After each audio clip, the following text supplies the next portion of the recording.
Joselito, tu me disais récemment que tu étais tombé sur des recommandations de consultants, un peu dans des tiroirs, des trucs d'il y a 3 ans, qui disaient exactement la même chose que ce que tu venais de dire. Pas que récemment, ça m'arrive très très régulièrement. Encore il y a peu, ouais, effectivement. J'en ai plein les Dropbox, Google Doc et compagnie. Ouais, j'avais fait un peu le même constat depuis 3 ans, là, basé sur les 4 années précédentes. Récemment, j'ai lu des résumés d'études qui disaient qui faisaient le point sur les briefs, etc. Et ils disaient aussi important que bien se préparer, c'est surtout de bien documenter tout ce qui est décidé, toute la connaissance et toutes les recos qui sont faites. Ouais.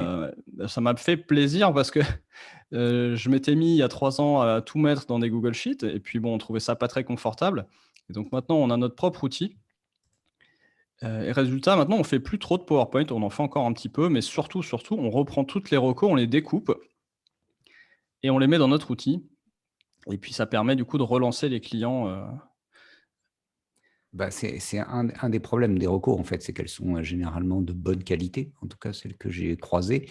On parlera pas voire des de bon sens. 20%, mais ouais, c'est des bonnes recos, c'est de la bonne qualité, c'est du bon sens. Et bien souvent, tu te retrouves à faire la tienne et tu te dis, et si j'enlevais le logo de l'autre et que je mettais le mien, et ça serait en fait exactement pareil. Et le problème, c'est, on peut se poser la question, mais pourquoi c'est pas suivi d'effet, quoi? C'est une bonne reco.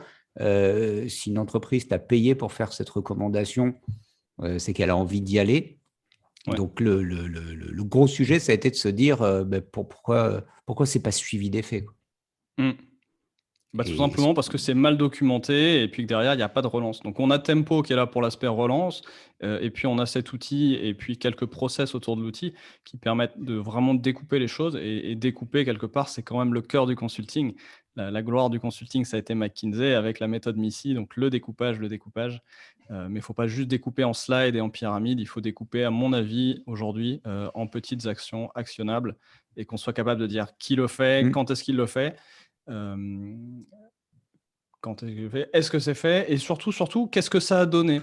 Ce qui m'amène à un petit framework hyper simplifié qu'on a fait, qui s'appelle OAO, WOW, WOW pour Observation, Action, Outcome.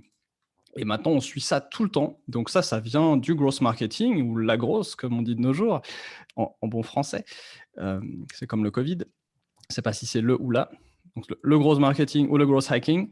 Donc voilà, observation, action et surtout outcome. Qu'est-ce qu'on a appris de cette expérience? OAO. Donc tout ce qu'on fait maintenant, on conçoit comme une expérience, on découpe tout un petit peu plus qu'on l'aurait fait autrement. Et puis surtout, bon, comme tu vois, parfois il y a beaucoup de choses à faire. ouais, alors j'allais y venir justement parce qu'en fait, une fois que tu fais ça, alors déjà le fait de découper, effectivement, ça permet de voir le côté actionnable, que la grosse slide de dire, bah, dans les 6 prochains mois, on devrait faire ça. Waouh, super. Donc déjà, c'est ce que tu dis, ça engendre que personne n'est responsable de rien. Mais quand je vois ça, le deuxième effet que j'ai pu constater, quand tu emmènes ça, on arrive chez nos clients, on leur dit, bah, alors il y a tout ça à faire. Un, c'est comment on gère la crise de panique, bien souvent, parce que c'est de se dire, waouh, par où je commence, par où Ouais, j'attrape par où je cette to-do commence? list.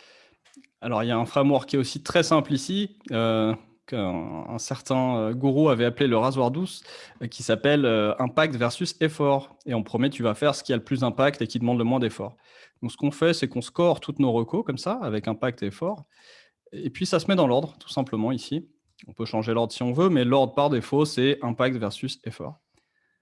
Donc ça, déjà, ça te les met dans l'ordre. Et puis, comme on n'est pas des brutes, on s'appelle et puis on fait le topo auprès du client. Et ce sera l'objet de la vidéo suivante. À plus. À plus.